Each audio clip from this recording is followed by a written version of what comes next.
The sound of shattering glass woke me at 2 in the morning. Not the accidental kind, the deliberate kind. The kind that says somebody wants you to hear it. Please hit the like button and subscribe to Revenge Accounts to follow this old man's fight for what's right. Drop a comment telling me where you're watching from. I'd love to know. I found my daughter-in-law standing in the kitchen of my lake house in Asheville, North Carolina. She was holding the neck of a broken bourbon bottle over the sink. The good bourbon. The 25-year Pappy Van Winkle my late wife Ellen had bought me for our 40th anniversary. The amber liquid was swirling down the drain. She looked at me with those cold green eyes and smiled. "Oops," she said. "It slipped." It didn't slip. Nothing with my daughter-in-law, Diane, ever slipped. Every word, every gesture, every cruelty was engineered with the precision of a surgeon cutting into healthy tissue just to watch it bleed. My name is Walter Marsh. I am 67 years old. I spent 43 years as a mechanical engineer, designing turbine systems for power plants across the Southeast. I built things that kept the lights on for entire cities. I hold 11 patents. I retired 4 years ago with a pension, a paid-off lake house worth $2, $3 million, and the naive belief that my family would let me grow old in peace. I was wrong about that last part. My son, Craig, married Diane 6 years ago. She was a real estate agent from Charlotte, with a smile that could sell ice to a polar bear, and a soul that ran colder than anything I ever engineered. Craig brought her home for Thanksgiving that first year. Ellen was still alive then. She pulled me aside in the laundry room while the turkey rested on the counter. "Watch that one, Walter," she whispered. "She counts the silverware." Ellen died 2 years later. Pancreatic cancer. Fast and mean. I held her hand in the hospice room, while Craig stood in the hallway on his phone, arguing with Diane about a kitchen renovation. He didn't make it into the room in time. Ellen's last words were to me alone. "Protect the house, Walter." It's all we ever were. I promised her I would. Now here I was, 4 years later, watching her bourbon circle the drain, while her daughter-in-law grinned at me like I was an old dog she was tired of feeding. "You should go back to bed, Walter," Diane said, tossing the broken bottle into the trash. She called me Walter. Never Dad. Never Mr. Marsh. Just Walter, spoken flat and dismissive, like a name on a file she was preparing to close. I looked past her into the living room.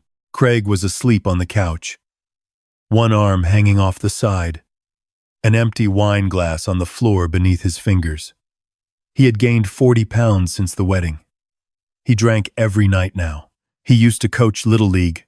He used to build birdhouses with his daughter, my granddaughter, Sophie. Now, he just drank and agreed with whatever Diane said. I turned around and went back upstairs. I didn't argue. I didn't raise my voice. I just filed it away, the way I filed away every insult, every slight, every calculated act of disrespect over the past 4 years. Ellen always said I was patient to a fault. She was right, but patience isn't weakness. Patience is a pressure valve, and mine was about to blow. The next morning, I came downstairs at 6. Old habits. 43 years of shift schedules don't let you sleep past dawn. I made coffee in the French press, the only appliance in the kitchen Diane hadn't tried to replace with something chrome and useless. Craig and Diane came down around 9. Sophie was already at school. She was 12, quiet and observant, the kind of kid who noticed everything and said nothing. She reminded me of Ellen. Diane sat at the island and opened her laptop without greeting me. Craig poured himself coffee and stood by the window, staring at the lake like a man looking for an escape route he knew didn't exist. "We need to talk, Walter," Diane said, not looking up from her screen. Her fingers clicked against the keyboard. "Craig and I have been discussing your situation, my situation." I poured cream into my coffee and stirred.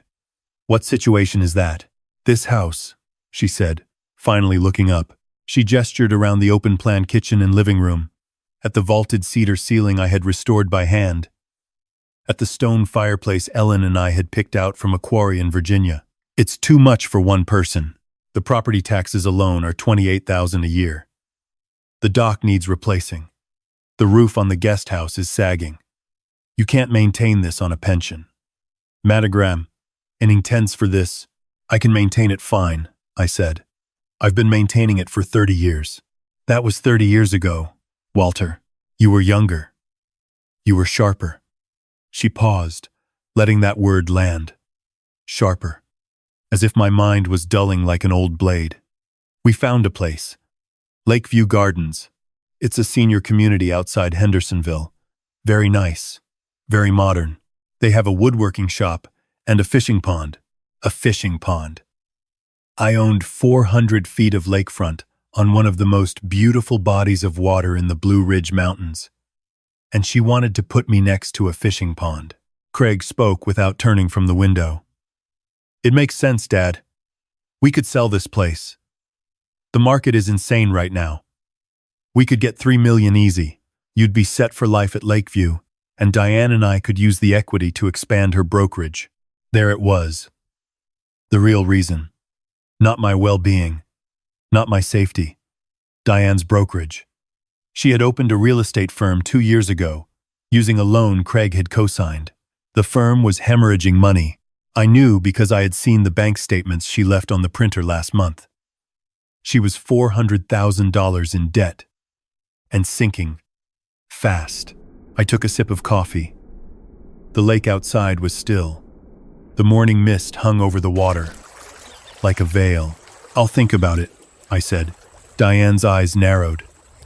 She wanted a yes. She wanted surrender. But she forced a smile. Take your time, Walter. But don't take too long. The market won't wait. I nodded and walked out to the dock with my coffee. I stood there in the cold mountain air and looked at the water. Somewhere beneath the surface, bass were hovering in the deep channels, patient and invisible, waiting for something stupid to swim overhead. That afternoon, Diane left for what she called a client meeting. She put on a black dress and heels that no real estate agent wears to show a house. She sprayed perfume in the hallway, the expensive French kind that smelled like gardenias and deception. I watched her car pull out of the driveway. Then I walked into the office she had commandeered on the second floor. The door was locked. It had been locked since she moved in. But I had built this house. I knew every door, every hinge, every hidden panel. The skeleton key was in the utility closet behind the water heater, where it had been since 1994. I turned the lock and stepped inside. The room was immaculate. White desk, white shelves, a corkboard covered in color-coded sticky notes. Diane was organized. I'll give her that. Predators usually are. I didn't touch the computer. I'm an engineer, not a hacker. But I didn't need the computer. The filing cabinet in the corner was unlocked, and inside it I found a folder labeled Marsh Property Action Plan. I opened it. The first page was a printout from the county assessor's office, showing the current market value of my lake house. $2.4 million. Below that was a handwritten note in Diane's sharp, angular script. Target close. Q2. Walter to Lakeview. List at $3. 1 M. Net after fees. $2. 85 M. Split. $500K to Walter Trust. Managed by DM. Remainder. Says. To DM Realty Holdings, LLC. DM Realty Holdings. Her company. She was planning to pocket $2.35 million of my home's value. The $500,000 earmarked for me would be managed by her, which meant it would evaporate within a year into administration fees and investment losses. I kept reading. The next page was worse. It was a draft of a power of attorney document. It named Diane as my legal guardian and financial conservator. The grounds listed were progressive cognitive decline and inability to manage personal affairs. Attached was a letter from a doctor, Raymond Price, a psychiatrist in Asheville I had never met, stating that he had evaluated me and found evidence of early-stage dementia. I had never been evaluated. I had never met Dr. Price. I had never been in his office. My last physical was 6 months ago. Clean bill of health. Blood pressure of a man 20 years younger. My doctor's exact words were, "Walter, whatever you're doing, keep doing it." Diane was fabricating a mental health diagnosis to steal my home. My hands were steady as I photographed every page with my phone. 43 years of engineering had taught me to document everything. Every measurement, every calculation, every deviation from the plan. You never know when the inspector is going to show up. I put the folder back exactly as I found it. I locked the office door. I returned the skeleton key to its hiding spot. Then I drove to town. My lawyer's name is Frank DeLuca. He operates out of a converted Victorian on Main Street in Black Mountain. Frank is 71 years old, a former JAG officer who prosecuted fraud cases in the Navy for 2 decades before hanging up his uniform and opening a practice in the mountains. He is the most quietly dangerous man I have ever met. I showed him the photographs. Frank looked at each one, his face getting progressively harder, like concrete setting in the sun. When he reached the fake psychiatric evaluation, he set his phone down and took off his glasses. "Walter," he said, "this isn't a family dispute. This is a felony. Forging a medical document, filing a fraudulent conservatorship petition, financial exploitation of an elder. She's looking at 8 to 12 years in state prison. And if she's moving money across state lines through that LLC, the feds get involved." "I know, Frank," I said. "What do you want to do?" "I want to wait." Frank raised an eyebrow. "Wait for what?" "She's not done yet," I said. "She's building a case to take everything from me. Right now, she has a plan on paper. If I strike now, she claims it was just brainstorming. She denies everything. She hires a lawyer who muddies the water. Craig takes her side because he's afraid of her. I need her to act. I need her to file that petition. I need her to put her name on a legal document that proves she intended to defraud me." Frank leaned back. "You want to give her enough rope?" "I want to give her enough rope to hang herself from the rafters, Frank." He nodded slowly. A thin smile crossed his face. "You always were a patient man, Walter." I drove home. I cooked dinner. I smiled at Diane when she came back from her client meeting with flushed cheeks and a button undone on her blouse. I played checkers with Sophie after dinner. I kissed my granddaughter goodnight and told her I loved her. Then I went to my room and began to plan. Over the next 3 weeks, I played my part. I let my hand shake when I poured coffee. I repeated questions I had already asked. I left the stove burner on twice, both times when Diane was watching. I shuffled when I walked past her. I became exactly what she needed me to be. A declining old man losing his grip on reality. Diane noticed. Of course she did. She started keeping a journal, documenting my incidents. She showed it to Craig with theatrical concern. He left the burner on again. "Craig, what if Sophie had been in the kitchen? What if there was a fire? We can't keep ignoring this." Craig looked at me across the dinner table with guilt and pity battling across his face. "Dad, maybe we should get you checked out. Just a routine thing. Just to be safe." I let my eyes go unfocused for a moment. Then I blinked and smiled. "Checked out for what?" Diane exchanged a look with Craig. The look said, "See?" 2 weeks later, Diane filed the conservatorship petition with the Buncombe County Court. She submitted Dr. Price's fraudulent evaluation. She listed 17 incidents of cognitive decline. She requested emergency guardianship and immediate authority over my financial accounts. The moment she filed, Frank received an alert from the court clerk. He called me within the hour. "She did it," he said. "It's on the record, notarized and filed." I was standing on the dock. The sun was setting over the mountains, turning the lake into liquid copper. "Good," I said. "Now it's my turn." I spent the next 48 hours with Frank and a private investigator named Meredith Cahill. Meredith was a former FBI forensic accountant who had left the bureau to go private.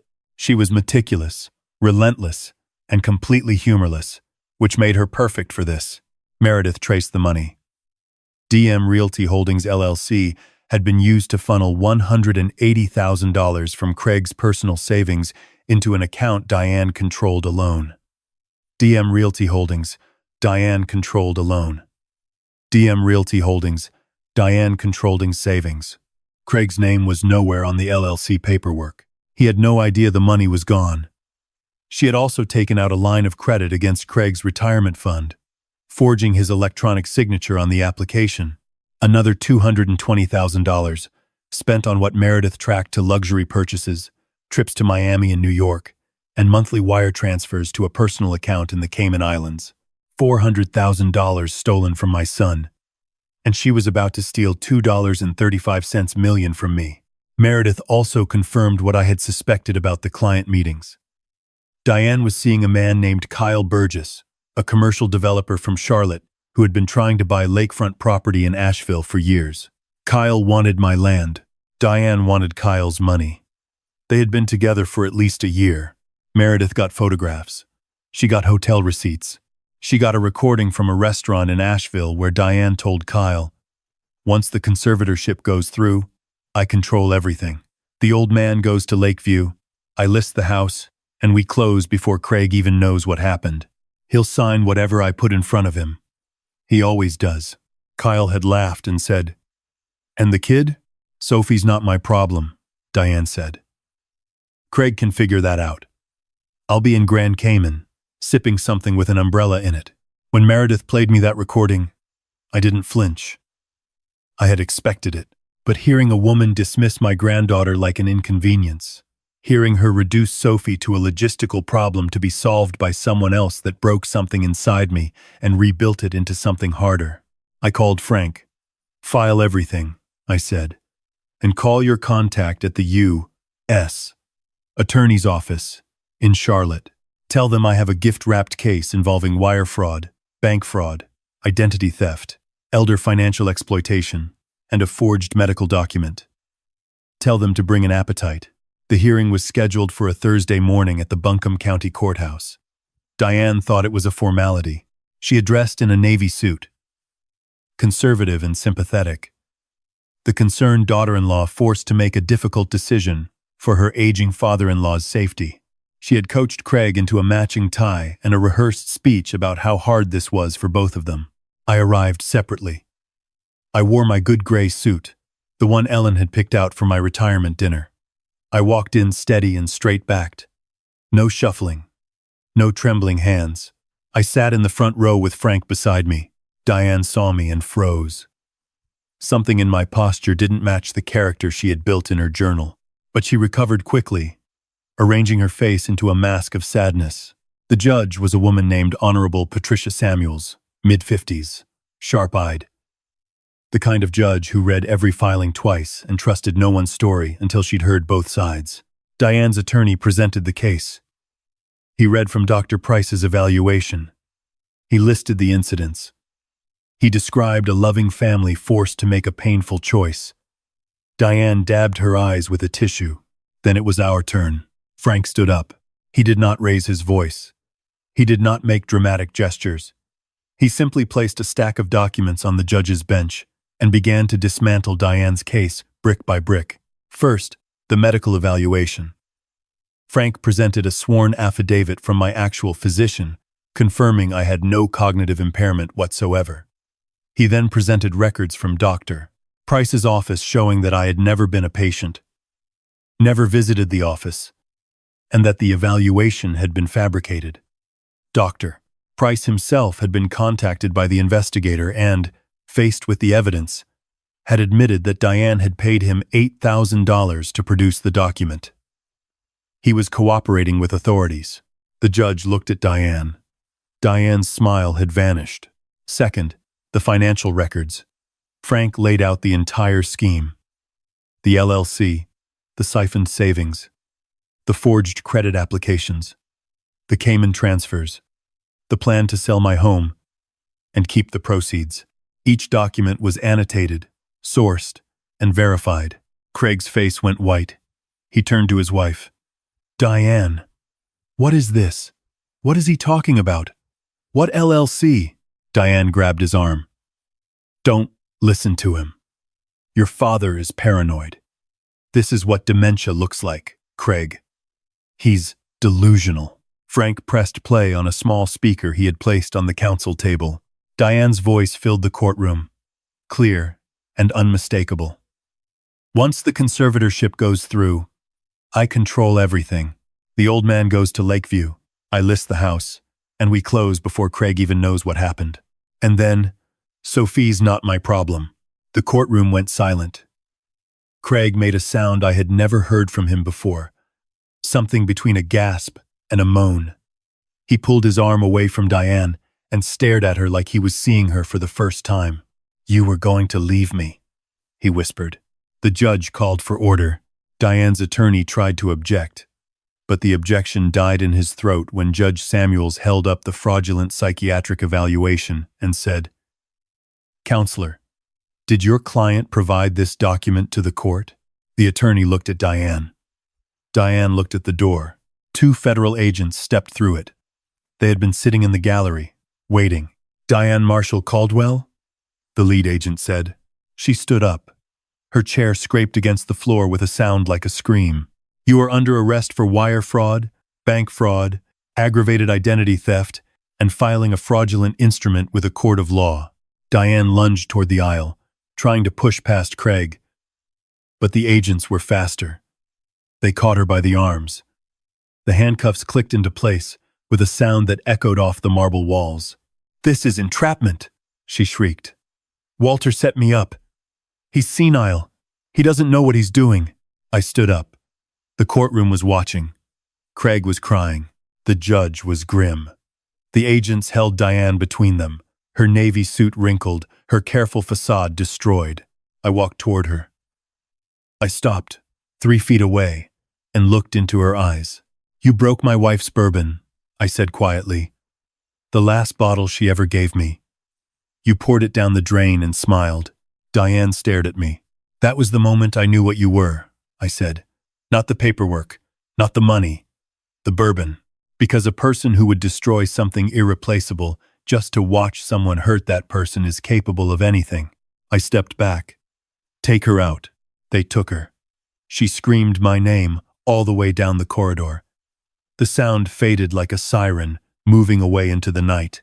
Craig was on his knees in the aisle. He was weeping, his face in his hands. I looked down at him and felt the full weight of 43 years of fatherhood pressing on my chest. "Get up, Craig," I said. He looked up at me, devastated, broken. "Dad, I didn't know. I swear I didn't know about the money. I thought she was helping us." "You didn't want to know," I said. "There's a difference. Every time I tried to warn you, you chose her. Every time she insulted me, you looked the other way. You let her plan to throw me into a facility and sell my home, and you went along with it because it was easier than standing up." He sobbed. "What do I do now?" "You get a job," I said. "You stop drinking. You show up for your daughter. You earn your way back into this family one honest day at a time. And you never, ever let another person make decisions for you again." I left him there in the courtroom. Frank walked beside me, carrying his briefcase, saying nothing. We stepped out into the mountain air. The sky was the deep, impossible blue that only happens in the Blue Ridge in autumn. I took a breath that filled my lungs completely for the first time in 4 years. Diane was convicted 14 months later. Wire fraud, bank fraud, identity theft, filing fraudulent court documents, elder financial exploitation.